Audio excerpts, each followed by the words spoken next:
Hey, Mark, I got a question for you. So we talked a little bit about the business process this morning and how change management works, but help me understand a little bit about blockchain and NFTs and how those kind of both work together to solve a business problem. Because I know you've talked about that, and I'm still not sure I understand it. Yeah. So one of the great things that we've seen recently is that, like, for example, is that the company TravelX, they came on board a few weeks ago, and they said, look, there was a problem in the industry, and the problem in the industry was, and you and I know it, you fly and you buy an airline ticket, and then you cancel the flight, and then you go buy another one and you go fly somewhere else. And all of a sudden that ticket disappeared, and you go, where did that e-ticket number go? How do I know where it is? I don't even know what happened. And I got this thousands of dollars of tickets sitting out there, and I don't even know where they are. So TravelX said, what if we tokenized that? What if we put a platform out there to allow you to turn a ticket into an NFT? And that NFT then resided in your wallet, and you were able to exchange that ticket for another ticket more easily and readily. And you were able to potentially exchange that ticket or give it to a family member or give it to a business associate. And the next thing they're going to work on beyond that is, how do I exchange it between airlines?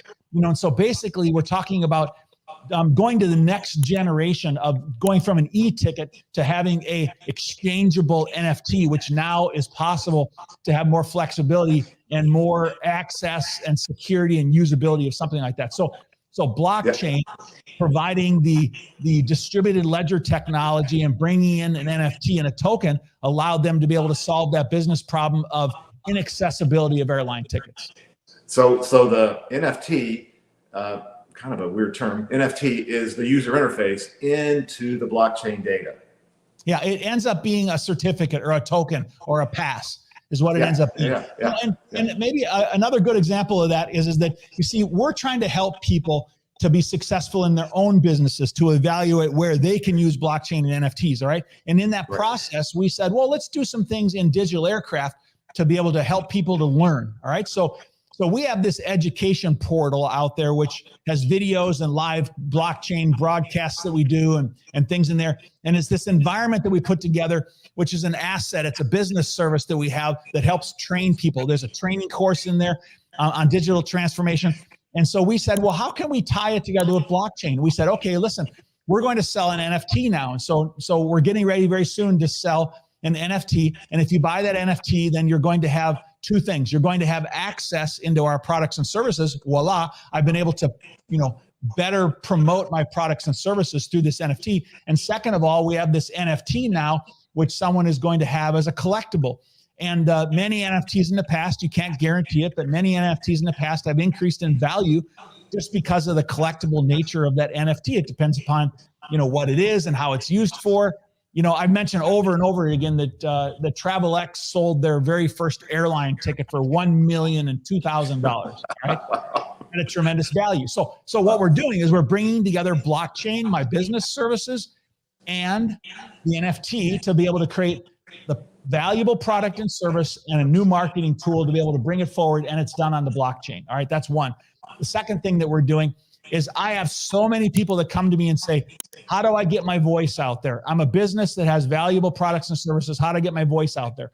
That's why I started doing these interviews, 18 months ago.